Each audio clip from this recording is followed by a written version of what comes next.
नमस्कार दोस्तों, आपका स्वागत है आपके अपने चैनल स्टडी वाइंस ऑफिशियल पर। तो आज की इस वीडियो में मैं आपको दिल्ली सल्तनत का दूसरा वंश खिलजी वंश के बारे में बताऊंगा। इसे पिछली वीडियो में मैंने आपको गुलाम वंश के बारे में पढ़ाया था।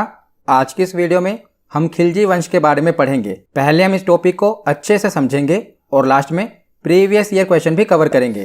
तो पहले आप वीडियो को पूरा देखिए और लास्ट में प्रीवियस ईयर क्वेश्चन जरूर अटेम्प्ट कीजिए। तो चलिए बिना देरी किए हुए वीडियो को शुरू करते हैं। तो चलिए वीडियो की शुरुआत करते हैं और खिलजी वंश के बारे में पढ़ना शुरू करते हैं। तो खिलजी वंश का शासनकाल 1290 से लेकर 1320 ईस्वी तक का रहा था और पूरी दिल्ली सल्तनत में सबसे कम समय का शासनकाल खिलजी वंश का ही रहा था। केवल 30 सालों तक ही खिलजी वंश ने शासन किया था। तो दिल्ली सल्तनत में खिलजियों का शासनकाल सबसे कम समय तक था, केवल 30 वर्षों का। और खिलजी तुर्कों की 64 नस्लों में से एक थे। तो खिलजी भी तुर्क थे, लेकिन ये निम्न वर्ग के तुर्क थे। और खिलजी वंश की स्थापना कब हुई थी? तो 13 जून 1290 ईस्वी को जलालुद्दीन फिरोज खिलजी ने गुलाम वंश के आखिरी शासक क्यूमर्श की हत्या की थी और उसके बाद खिलजी वंश की स्थापना की थी। तो मैंने पिछली वीडियो में आपको गुलाम वंश के बारे में पढ़ाया था। तो वहां पर भी मैंने आपको बताया था कि गुलाम वंश के आखिरी शासक क्यूमर्श की हत्या किसने कर दी थी? जलालुद्दीन खिलजी ने। और उसके बाद खिलजी वंश की स्थापना हुई थी। तो देखिए, पहले हम देख लेते हैं कि खिलजी वंश के कौन कौन से प्रमुख शासक हैं।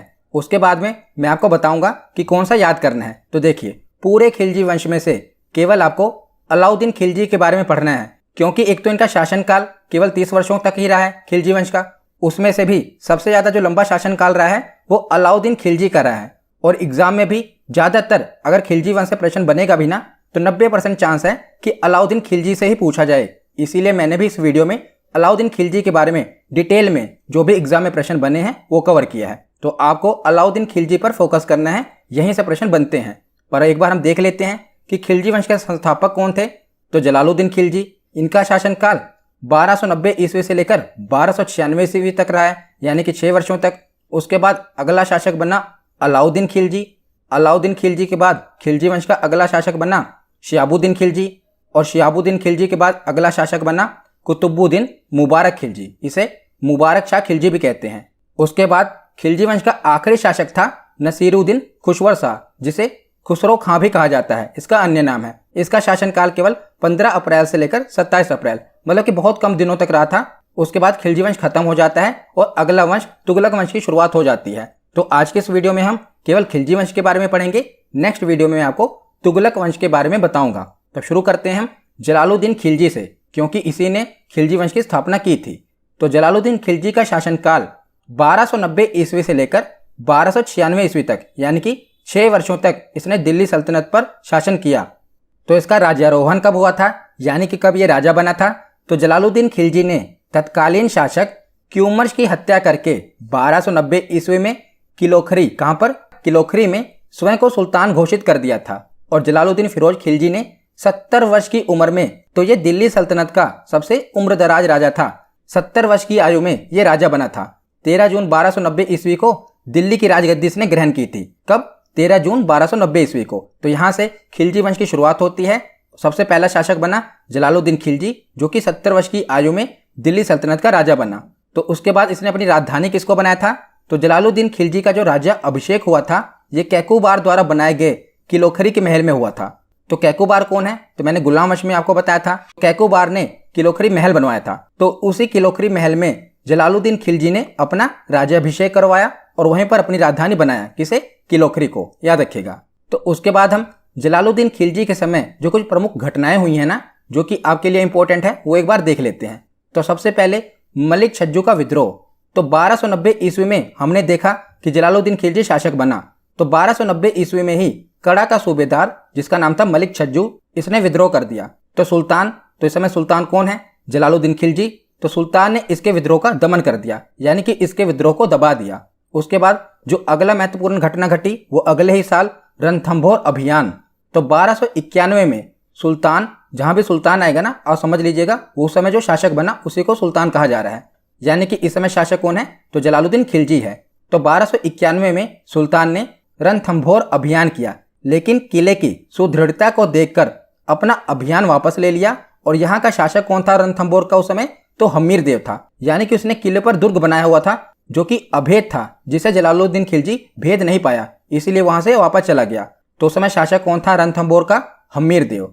उसके बाद मंगोलों का आक्रमण, तो 1292 ईस्वी में अब्दुल्ला खां के नेतृत्व में मंगोलों का आक्रमण हुआ, जिसमें मंगोल पराजित हो गए, मंगोल हार गए।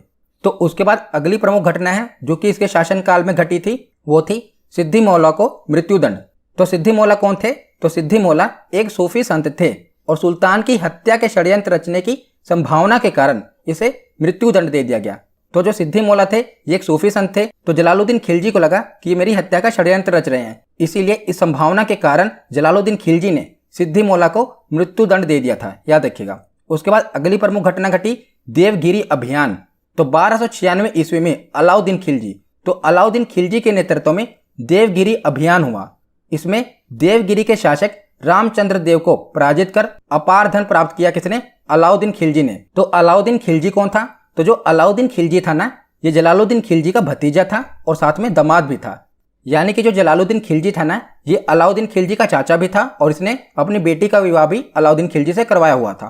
तो देवगिरी अभियान का नेतृत्व किसने किया था? अलाउद्दीन खिलजी ने किया था और वहां से खूब सारा धन इसने लूटा था, यानी कि वहां के राजाओं को हराकर इसने खूब सारा धन लूटा। पर जो अलाउद्दीन खिलजी ने धन लूटा ना, उसे छुपा लिया, यानी कि उसने जलालुद्दीन खिलजी को इस बारे में नहीं बताया। और जब जलालुद्दीन खिलजी को इस बात का पता चला कि अलाउद्दीन खिलजी ने खूब सारा धन तो लूटा है, पर उसने सारा धन जलालुद्दीन खिलजी को नहीं दिया, यानी कि धन को छुपा लिया, तब जलालुद्दीन खिलजी ने अलाउद्दीन खिलजी को बुलाया।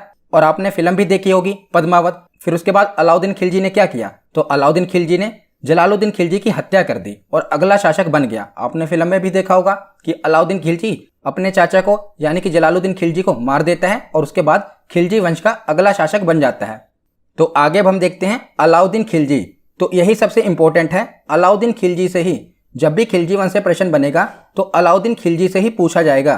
तो अलाउद्दीन खिलजी का शासनकाल 1296 ईस्वी से लेकर 1316 ईस्वी तक था। तो जलालुद्दीन खिलजी की हत्या उसके भतीजे और दामाद अलाउद्दीन खिलजी ने कर दी और 22 अक्टूबर 1296 ईस्वी में यह दिल्ली का सुल्तान बना।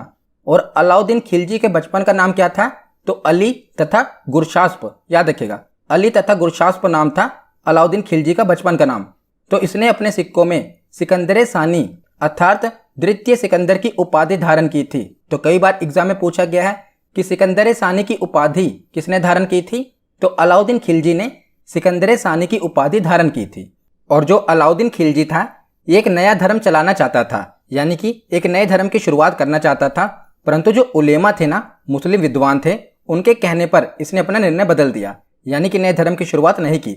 ये अपना नया धर्म चलाना तो चाहता था, पर उलेमाओं के कहने पर इसने अपना निर्णय बदल दिया, यानी कि नए धर्म की शुरुआत नहीं की। और अलाउद्दीन खिलजी ने सेना को नगद वेतन देने और स्थायी सेना की नींव रखी। तो बहुत ही इंपॉर्टेंट है। पीछे हमने गुलाम वंश में क्या पढ़ा था कि सेना को क्या दिया जा रहा था? जमीनें दी जा रही थी। इक्ता प्रणाली की शुरुआत हुई थी ना, पिछली वीडियो में मैंने आपको बताया था कि सेना को वेतन की जगह पर भूमि प्रदान की जाती थी, जिसे इक्ता प्रणाली कहा गया। तो अलाउद्दीन खिलजी ने क्या किया? अब सेना को नगद वेतन देने की शुरुआत की और स्थायी सेना की नींव रखी। ये कई बार एग्जाम में पूछा गया है कि दिल्ली सल्तनत के किस राजा ने स्थायी सेना की शुरुआत की? तो अलाउद्दीन खिलजी ने स्थायी सेना की नींव रखी। और घोड़ा दागने तथा सैनिकों के हुलिया लिखने की प्रथा की शुरुआत भी अलाउद्दीन खिलजी ने की। तो जो सैनिकों के घोड़े होते थे ना, उन्हें दाग दिया जाता था, यानी कि उन पर निशान बना दिया जाता था। और सैनिकों का हुलिया लिखने, हुलिया यानी कि चेहरा, यानी कि उनके चेहरों का स्केच बनाया जाता था। आज की तरह मशीनें तो थी नहीं कि बायोमेट्रिक ले लिया जाए और कैमरे से फोटो खींच ली जाए। तो उस समय क्या किया गया? उनके सैनिकों का हुलिया लिखवाया गया, यानी कि एक प्रकार का स्केच बनवाया गया। तो उसके बाद आगे देखते हैं। तो अलाउद्दीन खिलजी ने भू राजस्व कर बढ़ाकर उपज का 50% कर दिया। इससे पहले जो भूमि पर कर लगता था वो केवल 1/3 यानी कि 33% था, पर इसने बढ़ाकर कितना कर दिया? उपज का 50% कर दिया। और इसने लूटे हुए धन, जिसे खम्स कहा जाता था, उसमें सुल्तान का हिस्सा 25% से बढ़ाकर 75% कर दिया। यह भी इंपॉर्टेंट है। इससे पहले क्या था? जो भी सैनिक धन लूट कर लाते थे ना, उसमें केवल सुल्तान का हिस्सा 25% होता था, पर इसने बढ़ाकर कितना कर दिया? 75% कर दिया। तो इसने भू राजस्व कर बढ़ाकर 50% कर दिया और जो सैनिकों द्वारा लूटा हुआ धन था उसमें सुल्तान का हिस्सा 75% तक कर दिया। उसके बाद देखते हैं। तो अलाउद्दीन के 4 प्रमुख सेनापति थे, इनके नाम आपको याद होने चाहिए। कौन कौन? पहले थे जफर खां, दूसरे थे नूर सतन खां, तीसरे उलुग खां और चौथे मलिक काफूर। तो मलिक काफूर तो आपने पद्मावत फिल्म देखी होगी, तो उसमें देखा था ना मलिक काफूर। तो ये अलाउद्दीन के 4 प्रमुख सेनापति थे।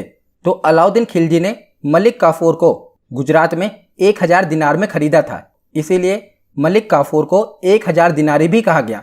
ये भी कई बार एग्जाम में पूछा गया है कि 1000 दिनारी से किस सेनापति को संबोधित किया गया, तो मलिक काफूर को, क्योंकि इसे 1000 दिनार में खरीदा गया था। तो अलाउद्दीन खिलजी के समय कई बार मंगोल आक्रमण हुए थे और सबसे ज़्यादा बार मंगोल आक्रमण अलाउद्दीन खिलजी के ही समय हुए थे दिल्ली सल्तनत में। तो ये भी एग्जाम में पूछा गया है कि दिल्ली सल्तनत में सबसे अधिक बार मंगोल आक्रमण किसके समय हुए थे, तो अलाउद्दीन खिलजी के समय हुए थे। तो जितने भी प्रमुख मंगोल आक्रमण हैं वो हम देख लेते हैं। तो सबसे पहले 1297 ईस्वी में कादर खां, जो कि मंगोल आक्रमणकारी था, उसने अलाउद्दीन खिलजी पर आक्रमण किया। तो अलाउद्दीन खिलजी की तरफ से सेनापति कौन था, तो उसका नाम था उलुग खां। मैंने पीछे आपको बताया था ना 4 प्रमुख सेनापति थे, तो उस समय सेना का नेतृत्व किसने किया था, उलुग खां ने। तो उलुग खां के नेतृत्व में सेना ने किसे पराजित कर दिया, कादर खां को पराजित कर दिया। उसके बाद 1299 ईस्वी में दूसरा मंगोल आक्रमणकारी, जिसका नाम था सल्दी, इसने भी अलाउद्दीन खिलजी पर आक्रमण किया। तो उस समय सेना का नेतृत्व किया जफर खां ने। तो जफर खां के नेतृत्व में सेना ने किसे पराजित कर दिया, सल्दी को पराजित कर दिया। तीसरी बार 1299 ईस्वी में फिर से कुतलुक ख्वाजा ने, यह भी मंगोल आक्रमणकारी था, इसने भी अलाउद्दीन खिलजी पर आक्रमण कर दिया। और उस समय भी जफर खां ने ही सेना का नेतृत्व किया और किसे, कुतलुक ख्वाजा को पराजित कर दिया। पर एक बार जरूर याद रखिएगा कि इस युद्ध में जो ये जफर खां है, ये जीत तो जाता है पर ये मारा जाता है। इसीलिए एग्जाम में पूछा गया है कि अलाउद्दीन खिलजी का कौन सा सेनापति मंगोल आक्रमण में मारा गया, तो उसका नाम था जफर खां, याद रखिएगा। तो उसके बाद अगला मंगोल आक्रमण 1303 ईस्वी में हुआ, किसके नेतृत्व में, तरगी बेग के नेतृत्व में हुआ। और फिर से अलाउद्दीन खिलजी की सेना ने तरगी बेग को पराजित कर दिया। उसके बाद 1305 ईस्वी में 3 मंगोल आक्रमणकारी आए, अली बेग, तरतक और तीसरा था तरगी बेग। इन तीनों को ही अलाउद्दीन खिलजी के सेनापति मलिक काफूर ने पराजित कर दिया, याद रखिएगा। उसके बाद 1306 ईस्वी में आखिरी मंगोल आक्रमणकारी आता है कुबक, और इसे भी मलिक काफूर ने पराजित कर दिया। तो ये आपको याद होना चाहिए। इसमें से सबसे ज्यादा इंपॉर्टेंट था जो जफर खां युद्ध में मारा जाता है ना, एग्जाम में यही पूछा गया है कि अलाउद्दीन खिलजी का कौन सा सेनापति मंगोल आक्रमणकारी द्वारा मारा जाता है, तो उसका नाम था जफर खां। ये आपको याद होना चाहिए। उसके बाद देखते हैं, तो अलाउद्दीन खिलजी के शासनकाल में कुछ विद्रोह हुए। तो 1301 ईस्वी में इसके विरुद्ध 3 विद्रोह हुए, किसको हटाना चाहते थे। तो किसने किसने विद्रोह किया था, पहला था अकत खां का विद्रोह, दूसरा था उमर खां एवं मंगू का विद्रोह, और तीसरा था हाजी मौला का विद्रोह। तो 3 विद्रोह हुए थे और ये अलाउद्दीन खिलजी को हटाना चाहते थे। तो अलाउद्दीन खिलजी ने इन विद्रोहों को दबा दिया और उसके बाद अलाउद्दीन खिलजी ने 4 अध्यादेश जारी किए ताकि आगे कोई भी विद्रोह ना हो पाए। इसीलिए अलाउद्दीन खिलजी ने 4 अध्यादेश जारी किए। ये चारों ही अध्यादेश आपसे एग्जाम में पूछे गए हैं। पहला अध्यादेश क्या था, तो अलाउद्दीन खिलजी ने एक सशक्त यानी कि मजबूत गुप्तचर व्यवस्था की स्थापना की तथा बरीद तथा मुनहिया, जिसे जासूस कहा जाता है, ये इसने नियुक्त किए। तो इसने गुप्तचर व्यवस्था की शुरुआत की, सबसे पहला अध्यादेश। और दूसरा क्या था, तो अमीरों के पारस्परिक मेल जोल और विवाह संबंधों पर रोक लगा दी। तो इसको क्या लगा कि जब भी अमीरों का विवाह होता है और उसके बाद जो मेल जोल होता है ना, वो इकट्ठे होते हैं, तो इसको लगा कि उस समय वो अपने राजा के विरुद्ध उसको हटाने के लिए षड्यंत्र रच रहे होते हैं। इसलिए इसने क्या किया कि अमीरों को जब विवाह होता था ना, विवाह पर इसने रोक नहीं लगाई, बल्कि विवाह का जो मेल जोल होता था, लोग इकट्ठा होते थे ना, उस पर इसने रोक लगा दी। क्योंकि इसको लगा कि जब लोग इकट्ठा होंगे तो इसके विरुद्ध षड्यंत्र करेंगे और इसको हटाना चाहेंगे। इसीलिए इसने अमीरों के पारस्परिक मेलजोल पर रोक लगा दी। तीसरा अध्यादेश इसका क्या था कि शराब और भांग जैसे मादक पदार्थों पर इसने रोक लगा दी। तो आपको लग रहा होगा कि शराब पर रोक क्यों लगा दी, क्योंकि इसको यह भी शक था कि जो शराब वगैरह है ये अमीर लोग पीते हैं और जब इकट्ठा होते हैं तो इसके खिलाफ षड्यंत्र करते हैं। इसीलिए इसने शराब और भांग जैसे जो ये मादक पदार्थ है ना, इन पर भी रोक लगा दी ताकि लोग इकट्ठा ना हो और इसके खिलाफ कोई षड्यंत्र न रचे। और चौथा अध्यादेश था कि अनुदान में दी गई भूमियां इनसे वापस ले ली जाएं और राजस्व अधिकारियों को निर्देश दे दिया गया कि जिनके पास अत्यधिक संपत्ति है उनसे कर के रूप में वो संपत्ति वापस ले ली जाए। तो गुलाम वश में हमने पढ़ा था ना, एकता प्रणाली व्यवस्था अपनाई गई थी, जिसमें क्या था, सैनिकों को धन के बदले भूमि प्रदान कर दी जाती थी। तो कई लोगों के पास बहुत ज्यादा भूमि हो गई थी, इसीलिए अलाउद्दीन खिलजी ने क्या किया कि जिसके पास अधिक संपत्ति है वो उसे कर के रूप में वापस ले ली जाए और जो सैनिकों का वेतन था वो तो मैंने आपको बता ही दिया, किसने नकद में देने की शुरुआत कर दी, यानी कि इसने जो एकता व्यवस्था थी उसे खत्म कर दी। तो ये इसके 4 अध्यादेश थे। उसके बाद देखते हैं तो जो अलाउद्दीन खिलजी के अभियान थे इसे 2 भागों में बांटा जाता है। पहला उत्तर भारत का अभियान और दूसरा दक्षिण भारत का अभियान। तो उत्तर भारत के अभियान में अलाउद्दीन खिलजी ने उत्तर भारत के कई राज्यों को जीत लिया था तथा जीते हुए राज्यों को अपने साम्राज्य में मिला लिया था। जबकि जो इसका दक्षिण वाला अभियान था उसमें इसने राज्यों को जीतकर भी अपने साम्राज्य में मिलाने की बजाय अपनी अधीनता स्वीकार करवाकर अपने अधीन शासन करने का अधिकार दे दिया। तो उत्तर भारत में जो भी इसने युद्ध किए उनके साम्राज्य को तो इसने मिला लिया, पर जो दक्षिण भारत में इसने युद्ध किए ना उनके साम्राज्य को इसने अपने में मिलाया नहीं, बल्कि उनको अपने अधीन कर लिया। यानी कि इसने कहा कि शासन तो तुम ही करो, वहां के राजा ही करे, पर उन्हें इसके बदले में इसे धन देना पड़ेगा, यानी कि लगान देना पड़ेगा। तो इसने वहां पर क्या किया कि उन्हें अपने अधीन शासन करने का अधिकार दे दिया। वहां से ये धन लेगा पर शासन वो करेंगे। पर उत्तर भारत में इसने क्या किया था, उत्तर भारत में जिस भी राज्य को इसने जीता था उसे अपने साम्राज्य में ही मिला लिया था, यानी कि वहां पर इसका पूरा कंट्रोल था। पर दक्षिण भारत में इसने अपने साम्राज्य में नहीं मिलाया, बल्कि जो वहां के राजा थे उन्हें अपने अधीन शासन करने का अधिकार दे दिया। वो शासन करेंगे पर उसके बदले में इसे कर देंगे, यानी कि पैसा देंगे। तो सबसे पहले हम देखते हैं जो अलाउद्दीन खिलजी के उत्तर भारत के अभियान है ना, उन्हें हम देख लेते हैं, जिसे इसने जीतकर अपने साम्राज्य में मिला लिया। तो सबसे पहले इसने गुजरात पर विजय की 1299 ईस्वी में। तो इस समय यहाँ का शासक कर्ण बघेला था और 1299 में गुजरात अभियान हुआ और कर्णबेला बिना युद्ध किए ही भाग गया। जब उसे पता चला कि अलाउद्दीन खिलजी ने उस पर आक्रमण किया ना, तो उसने बिना युद्ध किए ही वो भाग गया और देवगिरी में रामचंद्र देव की शरण में चला गया। और इस तरह गुजरात को दिल्ली सल्तनत में मिला लिया गया, क्योंकि वहां का राजा तो भाग गया, वो दूसरे की शरण में चला गया। तो अलाउद्दीन खिलजी ने गुजरात को दिल्ली सल्तनत में मिला लिया। तो उसके बाद अगले ही वर्ष इसने रणथंभौर पर चढ़ाई कर दी। तो इस समय यहाँ का शासक हमीर देव था। कौन था?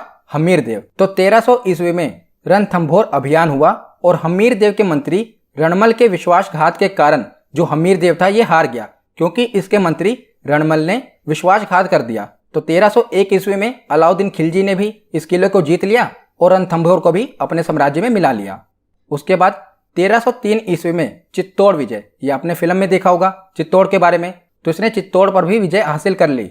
तो 1303 ईस्वी में जो चित्तौड़ अभियान था ये अलाउद्दीन ने रानी पद्मावती के लिए किया था और यहाँ के राजा रतन सिंह को इसने पराजित कर दिया। किंतु रानी पद्मावती ने चित्तौड़ की महिलाओं के साथ जोहर कर लिया। तो पद्मावत फिल्म में आपने देखा होगा ना कि रानी पद्मावती बाकी महिलाओं के साथ आग में समा जाती हैं, यानी कि जोहर कर लेती हैं।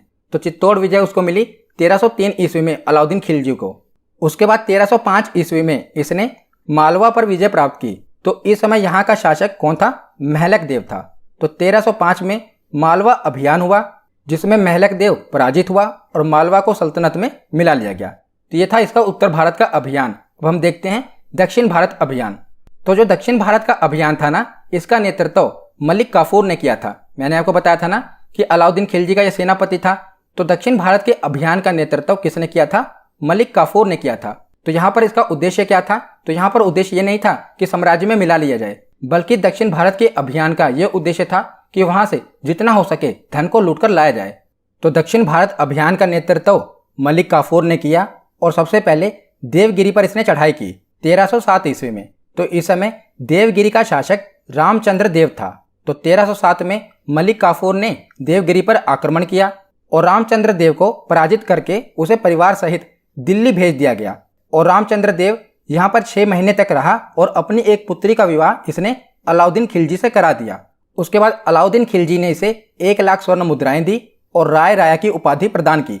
ये इंपॉर्टेंट है। तो अलाउद्दीन खिलजी के द्वारा राय राया की उपाधि किसे प्रदान की गई? देवगिरी के शासक रामचंद्र देव को प्रदान की गई। इसने अपनी बेटी का विवाह अलाउद्दीन खिलजी से करवा दिया था और अलाउद्दीन खिलजी ने इसे 1 लाख स्वर्ण मुद्राएं दी थी और राय राय की उपाधि प्रदान की थी। उसके बाद मलिक काफूर का अगला अभियान तेलंगाना अभियान था, जो कि 1309 से लेकर 1310 ईस्वी के दौरान था। तो इस समय तेलंगाना का शासक कौन था?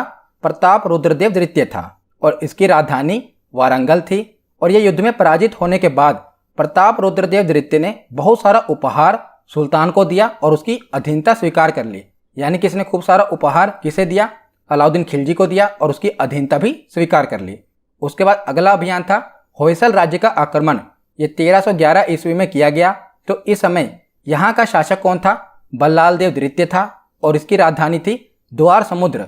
और इसने भी सुल्तान की अधीनता स्वीकार कर ली थी, क्योंकि दक्षिण भारत का जो अभियान था उसमें अलाउद्दीन खिलजी का उद्देश्य क्या था कि वो जो दक्षिण भारत के राजा हैं उनको अपनी अधीनता स्वीकार करा ले और उनसे खूब सारा धन लूटे, बदले में उनसे लगान ले। शासन तो वहां का राजा ही करे पर बदले में उनसे लगान ले। तो होयसल राज्य का राजा भी बल्लाल देव तृतीय हार गया और उसने भी अधीनता स्वीकार कर ली। उसके बाद इसका आखिरी जो दक्षिण भारत अभियान था ये पांड्य राज्य पर आक्रमण था, जो कि 1311 ईस्वी के दौरान किया गया। तो इस समय यहाँ का शासक वीर पांड्य था, इसकी राजधानी मदुरा थी।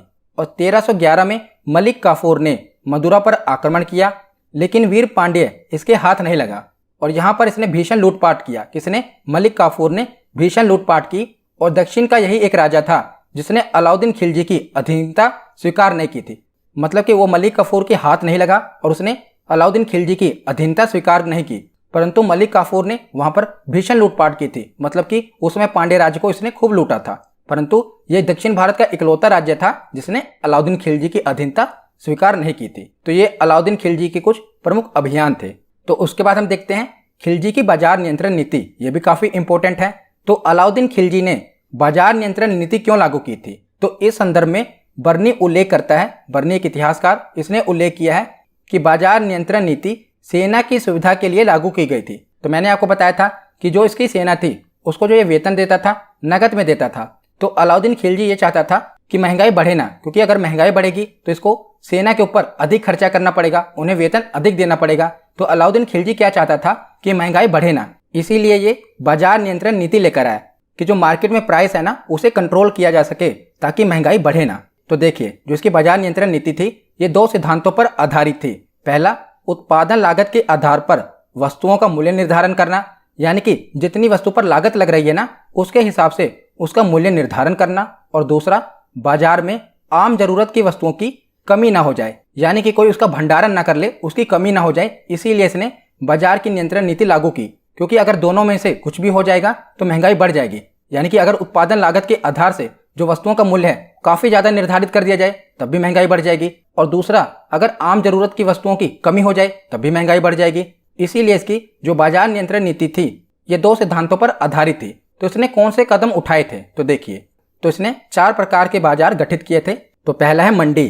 तो यह अनाज का बाजार था और इससे संबंधित 8 जाब्ता यानी कि 8 कानून बनाए गए थे मंडी से संबंधित।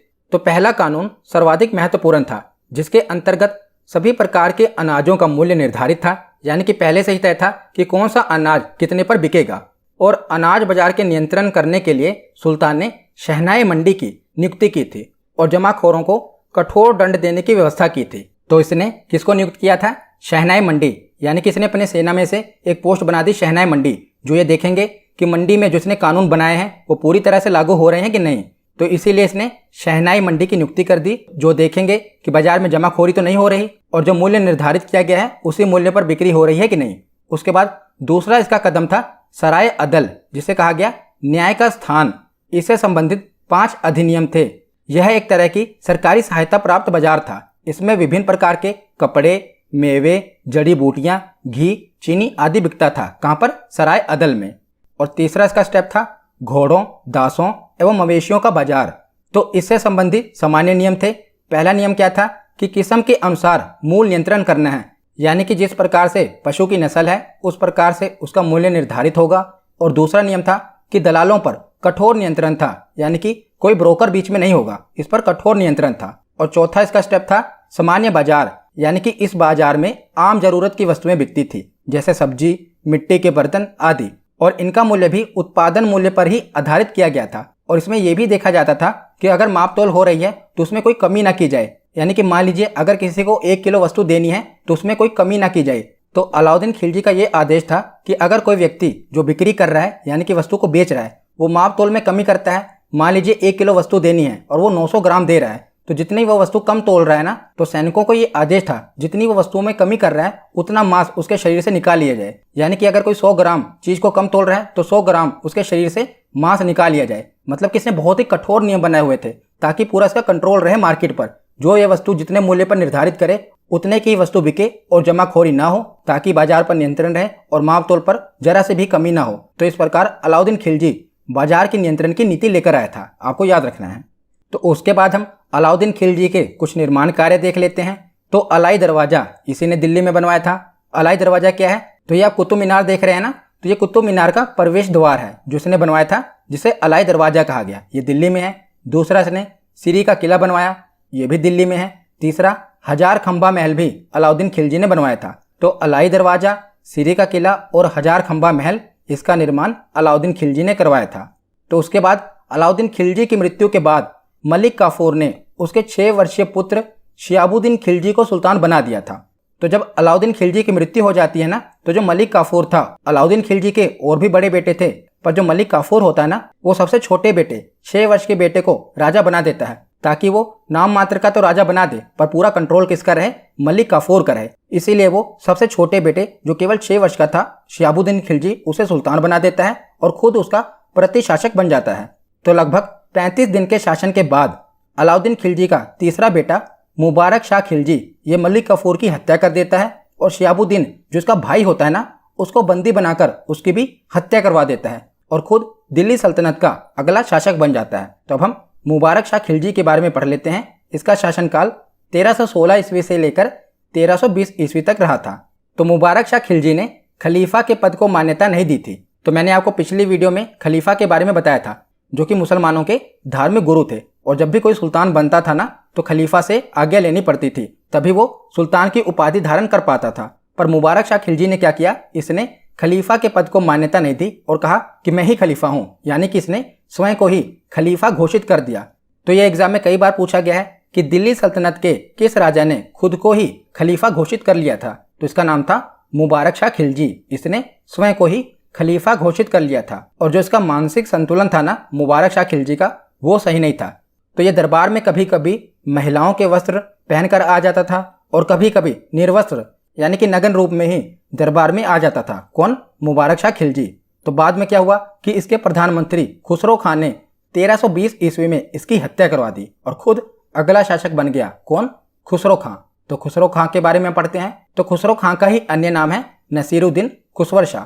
तो नसीरुद्दीन खुसवर शाह ये ज़्यादा दिन शासक नहीं बन पाता।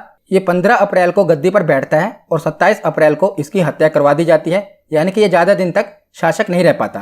15 अप्रैल को ये बैठता है और 27 अप्रैल 1320 ईस्वी को इसकी हत्या करवा दी जाती है, और इसके बाद खिलजी वंश खत्म हो जाता है। उसके बाद तुगलक वंश की शुरुआत होती है।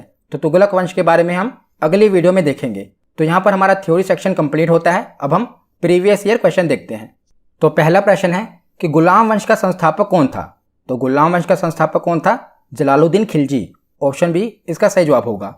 अगला प्रश्न है कि दिल्ली सल्तनत का वह प्रथम सुल्तान कौन था जिसने स्थायी सेना रखी थी?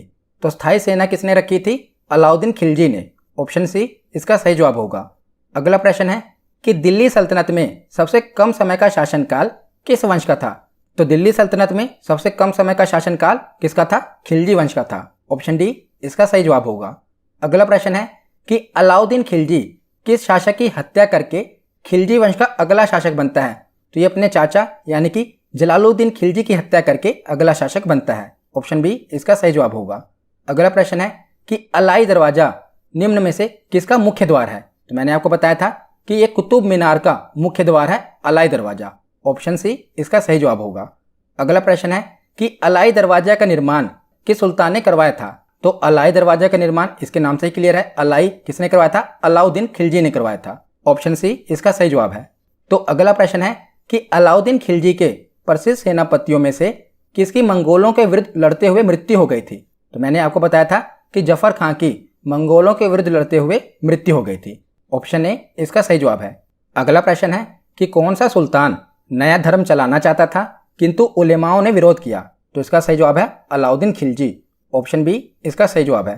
तो अगला प्रश्न है कि निम्नलिखित में से किसने अपने आप को खलीफा घोषित किया था? तो अपने ही आप को खलीफा किसने घोषित किया था? मुबारक शाह खिलजी ने। ऑप्शन ए इसका सही जवाब है। तो अगला प्रश्न है, पहले कथन दिया हुआ है कि अलाउद्दीन के दक्षिणी अभियान धन प्राप्ति का अभियान था, और इसका कारण दिया हुआ है कि वह दक्षिणी राज्यों को कब्जे में करना चाहता था। अब आपको बताना है कि कथन कारण से रिलेट हो रहा है कि नहीं, और कथन और कारण सही है कि नहीं। तो पहला है कि ए और आर, कथन को ए कहा गया है और कारण को आर कहा गया है। तो ए और आर दोनों सही हैं, तथा आर ए की सही व्याख्या करता है। तो इसका सही जवाब क्या है? ऑप्शन सी, ए सही है। यानी कि अलाउद्दीन खिलजी का जो दक्षिण अभियान था यह धन प्राप्ति का अभियान था। तो ए तो सही है, परंतु जो इसका कारण बताया गया है कि दक्षिण राज्यों को कब्जे में करना चाहता था, यह गलत है। ये उनको कब्जे में नहीं करना चाहता था। अगर उत्तर भारत की बात होती तो ये सही होता, क्योंकि जो ये उत्तर भारत था इसको ये अपने कब्जे में करना चाहता था, अपने साम्राज्य में मिलाना चाहता था, परंतु ये दक्षिण भारत से केवल धन लूटना चाहता था। तो ऑप्शन सी इसका सही जवाब है। आज का आखिरी प्रश्न है कि निम्नलिखित में से किसने सिकंदर सानी यानी कि द्वितीय सिकंदर की उपाधि धारण की थी? तो अलाउद्दीन खिलजी ने ये उपाधि धारण की थी। तो आज की हमारी ये वीडियो यहीं पर खत्म होती है। कैसी लगी ये वीडियो कमेंट सेक्शन में जरूर बताना। धन्यवाद।